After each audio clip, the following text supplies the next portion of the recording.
खुदावंद आपके साथ हो। संत लूकस अंजील मुकद्दस संत लूकस के मुताबिक यीशु ने फरीसियों से कहा, एक अमीर था जो बैंगनी वस्त्र और मलमल पहनकर प्रतिदिन दावत उड़ाया करता था। उसके फाटक पर लाजरुस नामक कंगाल पड़ा रहता था, जिसका शरीर फोड़ों से भरा हुआ था। वह अमीर की मेज की जूठन से अपनी भूख मिटाने के लिए तरसता था और कुत्ते आकर उसके फोड़ों को चाटा करते थे। वह कंगाल एक दिन मर गया और स्वर्गदूतों ने उसे ले जाकर इब्राहिम की गोद में रख दिया। अमीर भी मरा और दफनाया गया। उसने आदोलोक में यंत्रणाएं सहते हुए अपनी आंखें ऊपर उठाकर दूर से ही इब्राहिम को देखा और उसकी गोद में लाजरुस को भी। उसने पुकार कर कहा, पिता इब्राहिम, मुझ पर दया कीजिए और लाजरुस को भेजिए, जिससे वह अपनी उंगली का सिरा पानी में भिगोकर मेरी जीभ ठंडी करे, क्योंकि मैं इस ज्वाला में तड़प रहा हूँ। इब्राहिम ने उससे कहा, बेटा, याद करो कि तुम्हें जीवन में सुख ही सुख मिला था और लाजरुस को दुख ही दुख। अब उसे यहाँ सांत्वना मिल रही है और तुम्हें यंत्रणा। इसके अतिरिक्त हमारे और तुम्हारे बीच एक भारी गर्त अवस्थित है, इसलिए यदि कोई तुम्हारे पास जाना भी चाहे तो वह नहीं जा सकता और कोई भी वहाँ से इस पार नहीं आ सकता। उसने उत्तर दिया, हे पिता, आपसे एक निवेदन है। आप लाजरुस को मेरे पिता के घर भेजिए, क्योंकि मेरे 5 भाई हैं। लाजरुस उन्हें चेतावनी दे, कहीं ऐसा न हो कि वह भी यंत्रणा के इस स्थान में आ जाए। इब्राहिम ने उससे कहा, मूसा और नबियों की किताबें उनके पास हैं, वह उनकी सुने। अमीर ने कहा, हे पिता इब्राहिम, वह कहाँ सुनते हैं, परंतु यदि मुर्दों में से कोई उनके पास जाए तो वे पश्चाताप करेंगे। पर इब्राहिम ने उससे कहा, जब वे मूसा और नबियों की नहीं सुनते, तब यदि मुर्दों में से कोई जी भी उठे तो वह उसकी भी बात नहीं मानेंगे। ये खुदा की पाक अंजील है।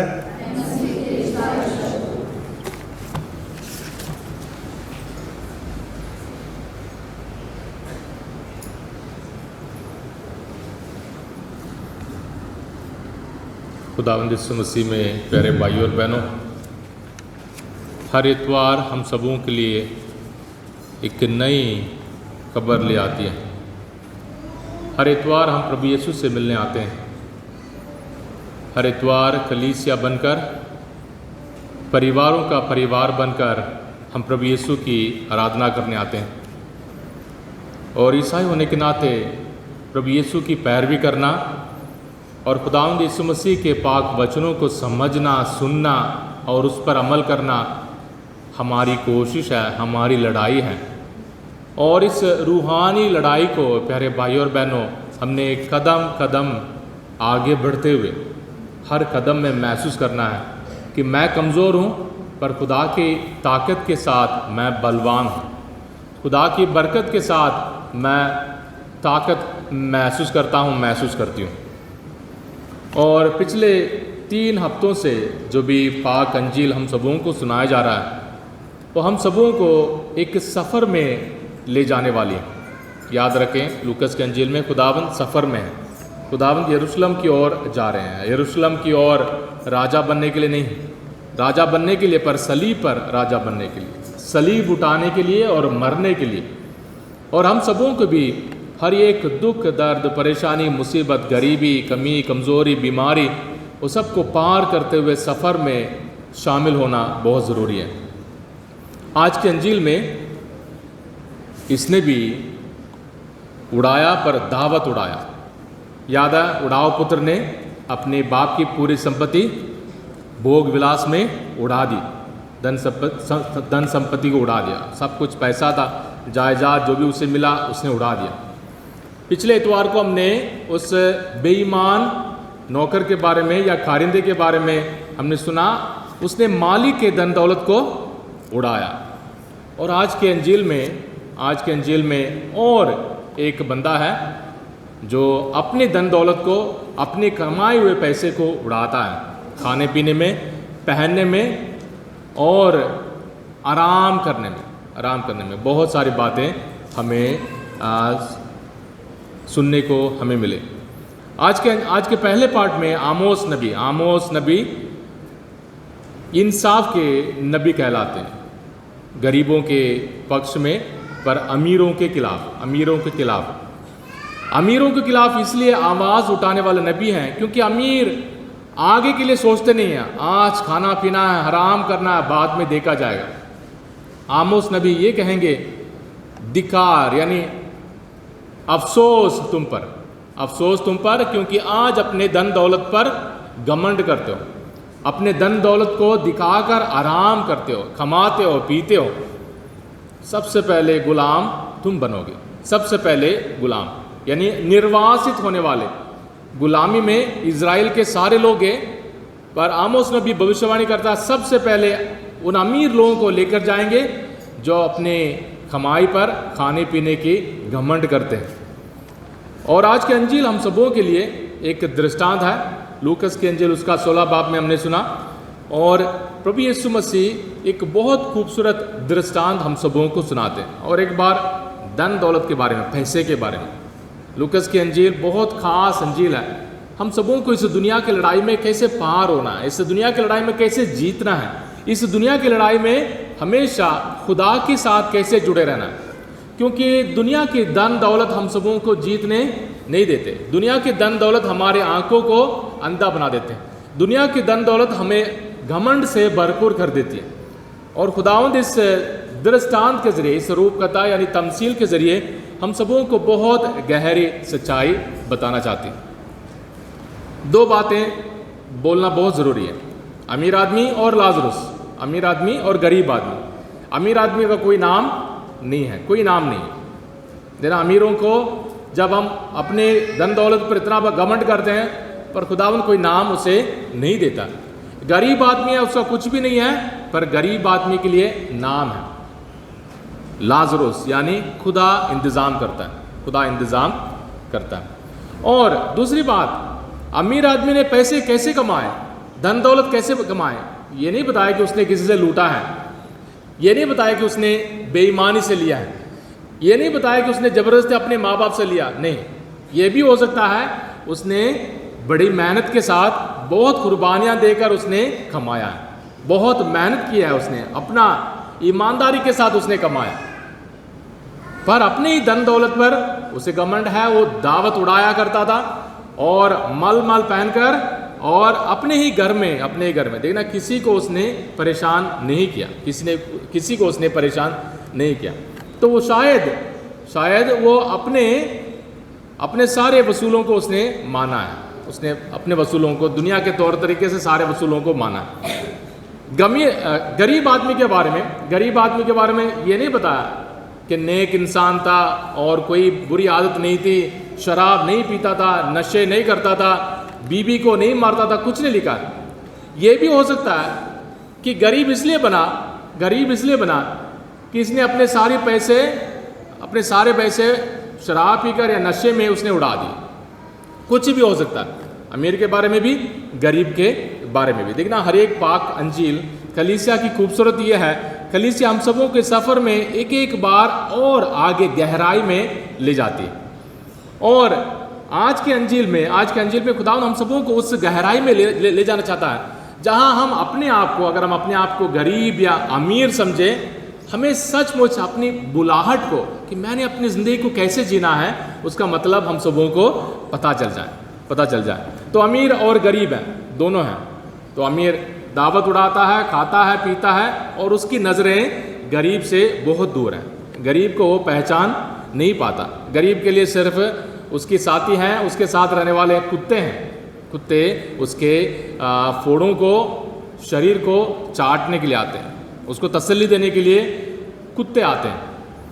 और बात यह है, आज के ज़माने में हम लोग क्या सोचते हैं? हम लोग सोचते हैं कि जो तंदुरुस्त है, जिसके पास पैसा है, जिसके पास धन दौलत है, वो सही सलामत है, खुदा ने उसे बरकत दी है। कितने बार हमने गवाही सुनी होगी, बहन को गाड़ी मिली है, खुदा ने दिया है। बहन ने एजेंसी से भी लाया होगा, एजेंसी से पैसा देकर भी लाया होगा, फिर भी हमने ऐसे ईसाई धर्म हमने जाहिर करना हम चाहते हैं कि जहाँ सब कुछ सही सलामत है, सब कुछ तंदुरुस्ती है, जहाँ सब कुछ सक्सेस है, जहाँ सब कुछ कामयाबी है। प्रभु यीशु मसीह हम सबों के हमारे इस सोच विचार को तोड़ना चाहते हैं, उसको साफ करना चाहते हैं। तो हम लोगों को गाड़ी चाहिए, हम लोगों को तंदुरुस्ती चाहिए, नौकरी चाहिए, अमीर हमने बनना है। मुझे अभी भी याद है, एक पास्टर ने प्रचार किया था, अगर किसी का नाम गरीब दास हो, मैंने उसके नाम को बदल देना, क्योंकि गरीब होना पाप है। अगर गरीब दास है, मैंने उसके नाम को बदल देना। यानी हम समाज को ऐसे विचार देना चाहते हैं कि गरीब होना खुदा की ओर से लानत की बात है, खुदा ने शाप देकर रखा है, या दुनिया ने उसे सबसे छोटा समझना है। तो हमारे सोच विचार ऐसे हैं। अगर हमारे सोच विचार ऐसे हैं, जिनकी नौकरी पक्की नहीं है, हम सोचते हैं बेचारा, उसके घर वाला शराब पीकर सब रहा था, वो बेचारी। पर हमें नहीं मालूम कि रूहानी तौर पर वो कितने गहराई में है, कितने मजबूत हैं, और हम कितने कमज़ोर हैं। हमें कुछ भी नहीं मालूम। अफसोस की बात यह है कि हम इसी बात को बार बार दूसरों पर दबाकर हम उसको देते हैं कि यानी तुम्हें अफसोस करना चाहिए, तुम्हारे पास कुछ भी नहीं। अफसोस करना चाहिए तुम्हारा घर छोटा है, अफसोस करना चाहिए तुम्हारे पास गाड़ी चलाने के लिए कुछ है ही नहीं, कुछ नहीं। पर अफसोस हमें अपने ऊपर हमने जताना है। जैसे नबी कहता है कि अफसोस अमीरों को, हाथी दंत वाले पलंगों पर लेटते हैं, खाते हैं पीते हैं, अफसोस उनको, क्योंकि उनके कल का उनको पता नहीं है। तो खुदावंद आज के अंजील के जरिए हम सबों को क्या बताना चाहते हैं? सवाल हम अपने आप से पूछें। अमीर आदमी की धन दौलत, अमीर आदमी का खाना पीना, अमीर आदमी का पहनना दिखाना किसकी तैयारी थी? तैयारी थी नरक के लिए, उसकी तैयारी। उसे धन दौलत मिला, उसे बहुत कुछ मिला, पर उसने उसको ऐसे इस्तेमाल किया, आज ही खाना है, आज ही पीना है, आज ही मैंने दावत उड़ाना है, आज ही मैंने अपने आप को आराम की ज़िंदगी दिलाना है। तो कल का उसको पता नहीं, और वो गया नरक में।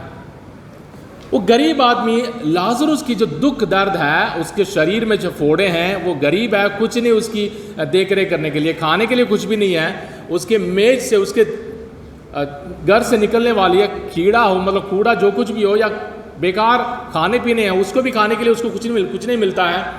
उसके दुख दर्द, इस दुनिया के उसके दुख दर्द किसकी तैयारी थी? उसकी तैयारी थी स्वर्ग के लिए। देना लड़ाई हमारे दिल में इन दोनों बात की होनी चाहिए। अरे अमीर होना, कामयाबी हासिल करना, खुश रहना, खूबसूरत रहना, सब कुछ पसंद करना विचार है, और दूसरी विचार मेरी रूहानी तैयारी कहाँ के लिए? पिछले इतवार को हमने सुना था, इस दुनिया के धन दौलत को खर्च करके स्वर्ग के लिए पूंजी जमा करो, स्वर्ग के लिए सामान तैयार कर लो, स्वर्ग के लिए सूटकेस तैयार कर लो, स्वर्ग के लिए अपने जो लगेज है तैयार कर लो, ताकि वहाँ आपके लिए पूंजी पहले से ही जमा हो जाएगी। जो भी इन्वेस्ट करना है, जो भी बैंक में जमा करना है, 1 लाख 2 लाख हम अपने बच्चों की अच्छाई के लिए, भविष्य के लिए जमा करते हैं, वैसे ही हमने स्वर्ग के लिए जमा करना। तो अगर हम हमारी हालत इस दुनिया में, हमारी हालत कमज़ोर है, बुरा है, और हमें कोई उम्मीद नहीं है, तो हम किस तरीके से हमारे सोच विचार होना चाहिए? हमारे सोच विचार क्या होना चाहिए? तो दोनों बातों में कि कामयाबी और खूबसूरती, धन दौलत, दिखावे, ये सारे हैं, और उसके साथ साथ हम सबों को ये याद रखना है, मेरी रूहानी इज्जत, मेरी रूहानी धन दौलत, मेरी रूहानी खूबसूरती, मेरी रूहानी पहचान मैंने किस तरीके से बनाया, मैंने किस तरीके से सजाया। अमीर आदमी ने बाहरी रूप से सब कुछ दावत उड़ाया और मलमल पहना और क्या क्या उसने नहीं किया होगा, पर अंदर सब कुछ खोखला था, सब कुछ खोखला था। गरीब आदमी दुनियावी तौर पर बेकार था, मरने वाला है, सड़ने वाला है, बदबू आने वाला है, पर शायद रूहानी तौर पर उसकी तैयारी थी स्वर्ग के लिए। तो खुदा हम सबों से क्या कहना चाहता है कि कामयाबी वाली, खूबसूरत वाली, चमत्कार और चिन्ह वाली संदेश को हमने इंतज़ार करना है या अपने आप को बोलना खबरदार, आज की ज़िंदगी तुम्हें कहाँ ले जाने वाली है वो हमारे ऊपर है। आज की हमारी मेहनत हमें कहाँ ले जाएगी हमारे ऊपर है, हमारे ऊपर है। हमारे तौर तरीके, हम कितने दाढ़े दिखाते हैं, कितने दिखाते हैं। और हमें अपने आप को याद दिलाना है, जितना भी हम दूसरों को दिखाना चाहते हैं उसका मतलब हमारे अंदर कुछ ना कुछ कमी है, हमारे अंदर कुछ ना कुछ कमी है, हमारे अंदर। तो हमारी धन दौलत और हमारी खूबसूरती बाहर के नहीं, अंदर की होना बहुत बहुत ज़रूरी। तो हम किस तरीके से जिए, किस तरीके से जिए। संत पौलुस तिमोथी को बोलता है अपने अंतकरण को, अपने अंतकरण यानी हम कह सकते हैं अपने दिल को, अपने रूह को साफ रखो, मजबूती के साथ बांध कर रखो। अपने इस सफ़र में कभी हिम्मत नहीं हारना, उम्मीद के साथ दूसरों को शिक्षा दिया करो, है ना। तिमोथी बाद में जाकर बिशप बनेगा, तिमोथी बाद में जाकर बिशप बनेगा। पर हम सब आज के ज़माने में हम सब बराबर हैं, हम सब बराबर हैं, हमारी इज्जत बराबर ही है और हमारी जिम्मेदारियां अलग अलग हैं। ईसाई होने के नाते प्यारे भाइयों और बहनों, हमारी इस ज़िंदगी को और भी मजबूती के साथ जीने के लिए हम खुदा से ताकत और बरकत मांगें। याद रखें, हमारी ज़िंदगी, आज की हमारी ज़िंदगी किस सफ़र के लिए तैयारी है, ऊपर के लिए या नीचे के लिए, और हमेशा की खुशी के लिए या हमेशा की सज़ा के लिए, हमेशा की आग के लिए। खुदा हम सबों को ज़बरदस्ती नरक में डालने के लिए, हमेशा के लिए अंधकार में डालने वाला नहीं है। हम खुद चुनते हैं, क्योंकि हम अपने अच्छे कर्म और अपने अच्छे तौर तरीके, उम्मीद और प्यार के साथ जीने के ज़रिए हम अपने आप को देते हैं कि हाँ, खुदा के बेटे हो, खुदा की बेटी हो, और आपका परिवार खुदा का है और खुदा आपके परिवार में मौजूद है। इसलिए हिम्मत नहीं हारना। आज की हालत कुछ नहीं है, पर हमने कल इसी हालत में नहीं रहना, मेहनत करना है और खुदा के लिए अपनी रूहानी पूंजी, खुदा के लिए अपनी रूहानी धन दौलत, खुदा के लिए हमारी अमानत रूहानी तौर पर जमा करना बहुत ज़रूरी है। इसलिए मेरा क्या हाल होगा, मेरा क्या हाल होगा, मेरी धन दौलत और मेरी खूबसूरती और मेरी पहचान, जो इज़्ज़त मैंने कमाया है, जो इज़्ज़त मैं दिखाता हूँ, मैं जो दाढ़े जमाता हूँ, इसका क्या होगा। सवाल यह है कि अगर हम रूहानी तौर पर जमा करेंगे, खुदा ज़रूर हमें अपनी उम्मीद और प्यार से भरपूर कर देगा। अपने अंतकरण को, अपने दिल को हम जांच करके देखें, अपने दिल को पाक साफ बनाने के लिए कोशिश करें, ताकि हम अंदर एक या बाहर एक, ऐसी बात नहीं, हम अंदर भी साफ हैं और बाहर भी साफ रखने के लिए कोशिश करते हैं। अंदर जो बातें बताते हैं वही बात बाहर, घर के अंदर हमारे जो विचार हैं वही बाहर है। दुनिया में जो कोई भी हो, कोई भी समाज के हो, कोई भी धर्म के हो ना, खुदा के बच्चे हैं, पर हम यीशु मसीह में विश्वास करने के नाते हमारा असली नागरिकता, हमारी असली मंजिल और मकसद हमेशा की ज़िंदगी है। आइए प्यारे भाइयों और इस पाक कुर्बानी के दौरान हम अपने लिए दुआ करें, अपने परिवारों के लिए दुआ करें, हमारी असली इस सफ़र में खुदावंद यीशु मसीह के उस स्वर्ग राज्य को हासिल करने के लिए खुदा से ताकत और बरकत मांगे। आमीन।